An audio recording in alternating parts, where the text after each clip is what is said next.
بسم اللہ الرحمن الرحیم۔ آج انشاءاللہ ہم حضرت سیدنا رابعہ بصری رحمۃ اللہ علیہ جو کہ عراق کے شہر بصرہ میں جن کی پیدائش اور وہیں پہ ان کی مدفن ہے، وہیں پہ ان کی قبر مبارک ہے، ان کی ولادت 97 ہجری میں ہوئی اور ان کی وفات 185 ہجری میں ہوئی۔ تصوف میں پہلی خاتون جنہیں شہرت دوام حاصل ہوئی۔ بچپن ہی میں ماں باپ کا سایہ سر سے اٹھ گیا۔ انتہائی غربت و افلاس کے باوجود آپ نے اپنی تعلیم جاری رکھی۔ یہ روایت ہے کہ حضرت رابعہ بصری رحمۃ اللہ علیہ نے قرآن حفظ کیا تھا اور آپ کو احادیث رسول صلی اللہ علیہ وسلم پر بھی پورا عبور حاصل تھا۔ ایک بار بصرہ میں شدید قحط پڑا۔ بھوک سے مجبور ہو کر رشتہ داروں نے آپ کو عتیق نامی سوداگر کے ہاتھوں فروخت کر دیا۔ پھر دور غلامی میں آپ کی روحانیت کی اسرار کھلتے گئے۔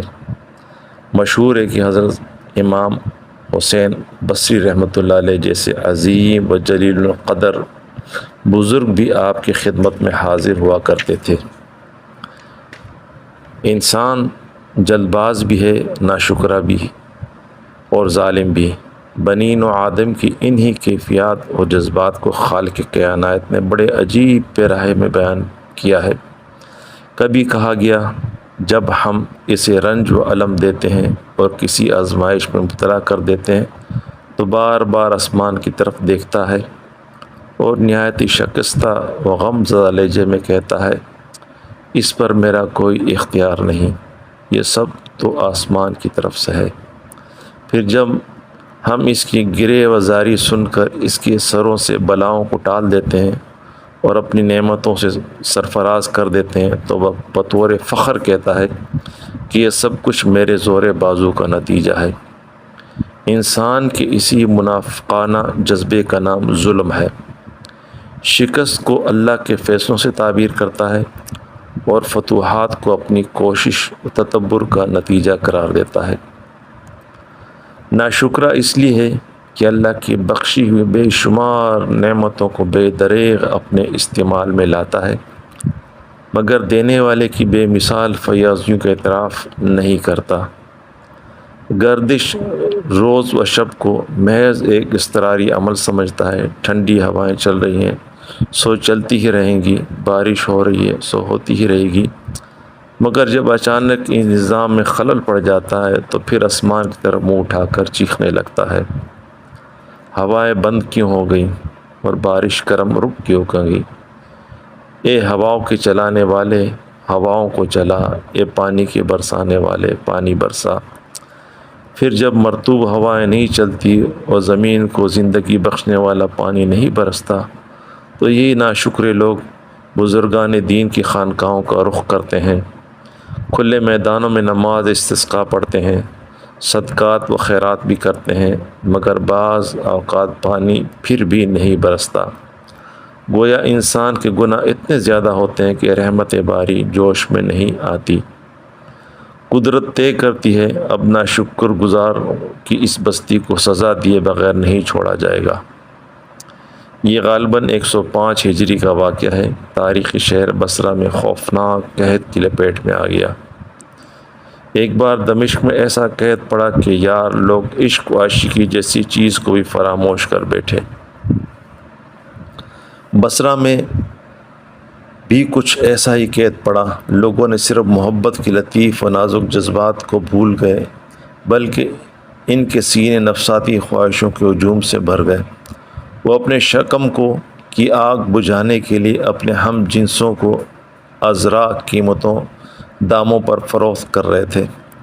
اولادیں ماں باپ پر گراں تھیں، اولادوں پر ماں باپ ایک بوجھ تھے، بیویاں شوہروں کے لیے باعث سے آزار تھی اور بہنیں بھائیوں کے لیے ایک مستقل عذاب بن گئی تھی۔ خاندانی اور علاقائی رشتوں کا تو ذکر ہی کیا ہے، خونی رشتے بھی بے اعتبار ٹھہرے تھے۔ عجیب نفسا نفسی کا عالم تھا۔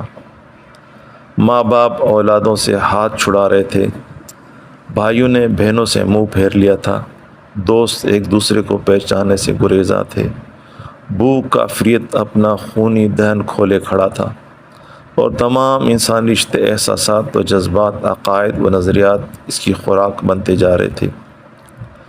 اسی ہولناک فضا میں بصرہ کے ایک چھوٹے سے خاندان پر قیامت گزر گئی۔ یہاں 4 بہنیں رہا کرتی تھیں جن کے ماں باپ دنیا سے رخصت ہو گئے تھے۔ بظاہر کوئی نگراں اور کفیل نہیں تھا۔ یہ سب بہنیں مل کر محنت مزدوری کیا کرتی تھیں، مگر شہر بصرہ قحط کی لپیٹ میں آیا تو سارے کاروبار دم توڑ گئے اور مزدوریاں ختم ہو گئی۔ نوعمر لڑکیوں نے 2-3 فاقے تو برداشت کر لیے، مگر جب بھوک حد سے گزری تو کسی کو اپنا ہوش نہ رہا۔ بھیک تک کی نوبت آ گئی، مگر کوئی کیسے بھیک دیتا؟ دینے والے کے پاس خود کچھ نہیں تھا۔ یہ تمام بہنیں زرد چہروں اور پتھرائی ہوئی آنکھوں سے آسمان کی طرف دیکھ رہی تھیں کہ بصرہ کا مشہور تاجر عتیق ادھر سے گزرا۔ فاقہ زدہ بہنوں نے آسودہ حال شخص کے سامنے دست سوال دراز کر دیا، خدا کے لیے ہمیں کچھ کھانے کو دو، ورنہ کچھ دیر بعد ہماری سانسوں کا رشتہ ہمارے جسموں سے منقطع ہو جائے گا۔ تاجر عتیق نے سب سے چھوٹی بہن کی طرف دیکھا جو خاموش بیٹھی تھی۔ لڑکی، تجھے بھوک نہیں ہے؟ لڑکی نے کہا، بہت بھوک ہے۔ سب سے چھوٹی بہن نے نکات زدہ لہجے میں جواب دیا، تو پھر کسی سے روٹی کیوں نہیں مانگتی؟ تاجر نے سوال کیا۔ جس سے مانگنا چاہیے اسی سے مانگ رہی ہوں، لڑکی نے بڑا عجیب جواب دیا۔ تو پھر تجھے ابھی تک روٹی کیوں نہیں ملی؟ تاجر عتیق نے حیران ہو کر دوسرا سوال کیا۔ جب وقت آئے گا تو وہ بھی مل جائے گا۔ لڑکی کا انداز گفتگو کی مبہم تھا، مگر لہجے سے بڑی استقامت جھلک رہی تھی۔ تینوں بڑی بہنیں چھوٹی بہن کے بے سروپا باتوں سے بیزار تھی، اس لیے جھنجھلا کر بولی، یہ ہم سب کا وقت برباد کر رہی، آپ اسے یہاں سے لے جائیں۔ یہ لڑکی بڑے کام کی ہے، میں اسے لے کر ہی جاؤں گا، تاجر عتیق نے تینوں بہنوں کو مخاطب کرتے ہوئے کہا۔ پھر ایک مخصوص رقم ان کے حوالے کر دی۔ چلو لڑکی، تاجر نے چھوٹی بہن سے کہا، اب تم میری ملکیت ہو۔ لڑکی نے اپنی بہنوں کی طرف دیکھا اور اس کی آنکھوں میں آنسو تھے، مگر ہونٹوں پہ کوئی حرف شکایت نہ تھی۔ وہ تاجر عتیق کے ساتھ چپ چاپ چلی گئی۔ اس نے کئی بار مڑ کر دیکھا، لڑکی کی آنکھوں میں بس ایک ہی سوال تھا، کیا تم نے چند روٹیوں کے لیے اپنی چھوٹی بہن کو فروخت کر دیا ہے؟ تینوں بہنوں نے کوئی جواب نہیں دیا۔